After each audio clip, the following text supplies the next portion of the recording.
Two planes carrying French nationals and citizens of other European countries have landed now at Paris's Charles de Gaulle airport overnight here in Paris, evacuating those wishing to leave amid the coup in Niger. Now, other planes are expected during the day, but how many and with how many on board remaining unclear.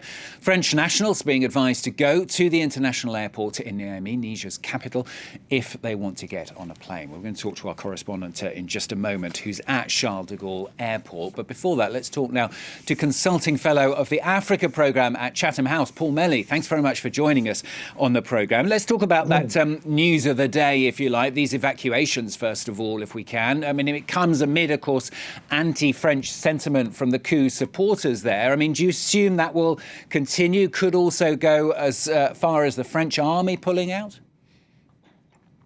I think they're really two separate things. The flights to bring civilians home from Niger, French residents and any other Europeans who wish to come, is a sensible precautionary measure in a moment of tension when, as you say, there are protesters in support of the coup who are chanting anti-French slogans, who are getting very worked up.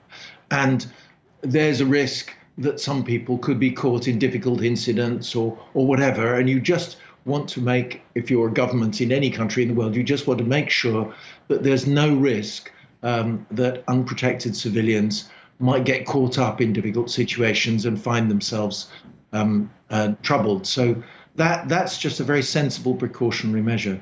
I think completely separately is the big decision over whether France maintains its forces in Niger.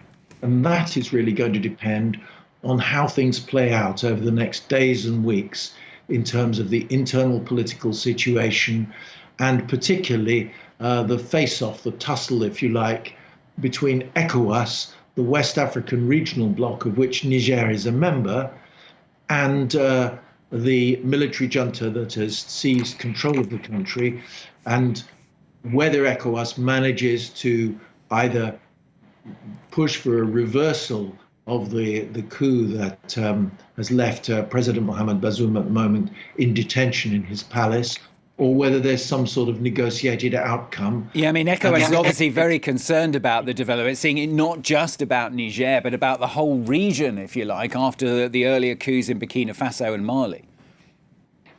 Yes, well, I think what happened in the case of Mali was that there was a very, very public row, if you like, between the military who had taken control in Mali and the French government at the time. And that really wasn't very productive for either side. Although the Malians stirred up a lot of national feeling, the security situation continued to get worse.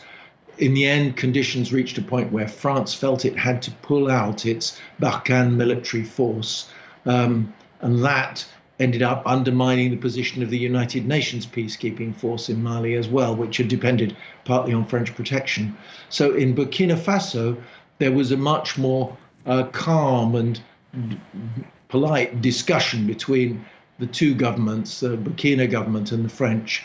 And eventually, the French pulled out at the Burkinabe request. Now, we're yet to see how things will play out in Niger, which is very important strategically for France, but the French forces won't be kept there. The French government won't want to keep its military there if there's a situation where Niger is effectively demanding that they go, and that the position of the French forces is just heating, if you like, the political atmosphere. So the threat from ECOWAS that you mentioned, actually a threat of force from ECOWAS if the junta does not cede power back to the democratically elected heads of the country. Do you see it as credible? Well, the ECOWAS has been very careful not to define what that threat of force amounts to. But far more significant, at least at this early stage, are the sanctions that ECOWAS has imposed, which represent a total trade and transport blockade. Niger is a landlocked country. Most of its trade with the outside world flows down through the ports on the coast of Benin and Nigeria. And that trade route is now closed off. So this is a big challenge. It'll impose a lot of pressure on the Nigerian military regime. It will also cause pressures for the Nigerian people. And I suspect that ECOWAS will wait to see how those sanctions play out initially. And there are also financial sanctions. And the regional groupings have the capacity, if necessary, to freeze the Nigerian banking system as well. They'll wait to see how all that plays out before moving on, I think, to a question of force, which they've kept on the table, but they haven't defined. They've asked their military chiefs to look at what the options might be. And obviously, they're not likely to be very public about the conclusions they draw on that. Paul Melly, good to talk to you on the programme today. Thanks very much for joining us. That's Paul Melly, Consultant Fellow of the Africa Programme at Chatham House. Thanks.